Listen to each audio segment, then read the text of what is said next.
The 20th century promised progress. But in Asia, it began with fire.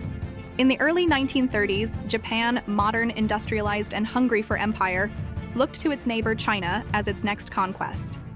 First came Manchuria in 1931. Then, in 1937, Japan launched a full-scale invasion. It wasn't just a war, it was a massacre. Nanjing fell, and what followed was one of the darkest chapters in modern history. Hundreds of thousands killed, civilians raped and burned alive. The world looked away. China was already weak, split by warlords, foreign influence, and a fragile young republic.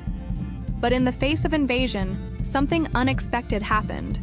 The bitter rivals, the Nationalist Party, led by Chiang Kai-shek, and the Communist Party, newly born in the shadows of revolution, paused their civil war.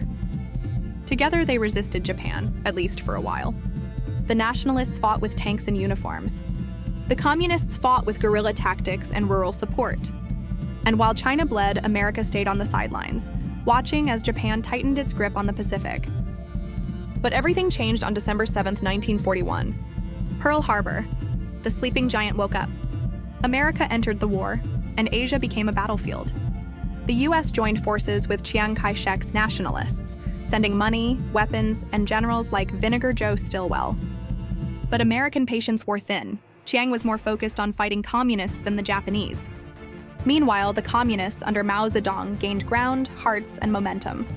They weren't as well equipped, but they were organized, disciplined, and embedded in China's villages. As World War II dragged on, China's suffering deepened, millions displaced. Cities bombed, famine, disease, and endless sacrifice. And yet China never surrendered. When Japan finally fell in 1945, after the US dropped atomic bombs on Hiroshima and Nagasaki, China stood among the victors. On paper, it was a win. But underneath, China was broken, again. The fragile truce between nationalists and communists shattered.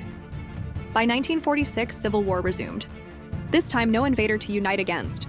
Only two visions of China fighting to the end. And America? It had to choose. It backed Chiang, but Mao had the momentum. By 1949, Mao declared the People's Republic of China.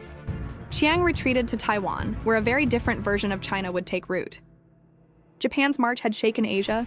China's resistance had inspired the world. And America, once a bystander, became a Pacific power. But beneath the flags and treaties, a deeper war had begun. Not over land, but over what China would become.